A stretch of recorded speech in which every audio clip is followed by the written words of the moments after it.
Hello viewers, welcome to my channel. மல்லி சீரியலில் மல்லி விஜயோட வாழ்க்கை இந்த அளவுக்கு தலைகீழாக மாறும் அப்படின்னு சொல்லிட்டு யாருமே எதிர்பார்க்கலைங்க. ஆனால் இருந்தாலையும் மல்லியோட சப்போர்ட்டில் விஜய் இப்போ இருந்துட்டு வராங்க. நம்ம மல்லி வேலைக்கு போகிறோம் அப்படின்னு சொன்னால் கூட போகாத, நான் பார்த்துக்கிறேன், என்கிட்ட படிப்பு இருக்குது, திறமை இருக்குது, பாசத்தால் எல்லாமே இந்த மாதிரி ஆகிப்போச்சு அப்படின்றாங்க. ஆனால் தற்போதைக்கு நம்மளுடைய வெண்பாவுக்கு ஃபீஸ் கூட கட்ட முடியாமல் ரொம்பவே தவிக்கிறாங்க.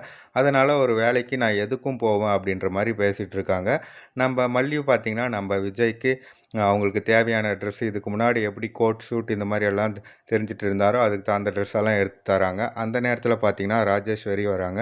ராஜேஸ்வரி அவன் ஒரு கூமட்டை, நான் பாசத்தை காட்டுறேன்ட்டு நம்பி என்கிட்ட மொத்த சொத்தையும் இழந்துட்டான். அந்த மாதிரி தான் இதுக்கப்புறம் எந்த வேலைக்கு போனாலையும் விஜயால் முன் வர முடியாது. நீங்கள் எப்போவுமே இப்படி தான் இருக்கணும். அடுத்தவங்க சொத்துக்கு ஆசைப்பட்டு வந்ததில்ல, நீயும் சேர்ந்து கஷ்டப்பட அப்படின்ற மாதிரி ராஜேஸ்வரி மல்லிக்கிட்ட பேசிகிட்டு இருக்காங்க. ஆனால் நம்ம மல்லி பார்த்திங்கன்னா ஒரு பயங்கரமான சவால் விட்டுருக்காங்க. எப்படி குறுக்கு வழியில் எங்களுடைய சொத்து மொத்தத்தையும் நீ எடுத்தியோ அதே மாதிரி நாங்கள் அதை எடுத்து காட்டுறோம், கூடிய சீக்கிரமே முன்னேறி காட்டுறோம் அப்படின்ற மாதிரி சவால் விடுறாங்க. கண்டிப்பாக நம்ம மல்லி இருக்கிற வரைக்கும் விஜய் கண்டிப்பாக அவங்க ராஜேஸ்வரி கிட்ட இருக்கிற மொத்த சொத்தையும் மறுபடியும் எடுக்க போகிறாங்க. நம்ம மல்லி சொன்ன மாதிரி ராஜேஸ்வரி இதுக்கு முன்னாடி யார் உண்மையான பாசத்தை நம்ம ராஜேஸ்வரி காட்டினாங்களோ அவங்களெல்லாம் இழந்து தவிக்க போகிறாங்க. கூடிய சீக்கிரமே அது நடக்க போகுதுங்க. வெயிட் பண்ணி பார்க்கலாம்.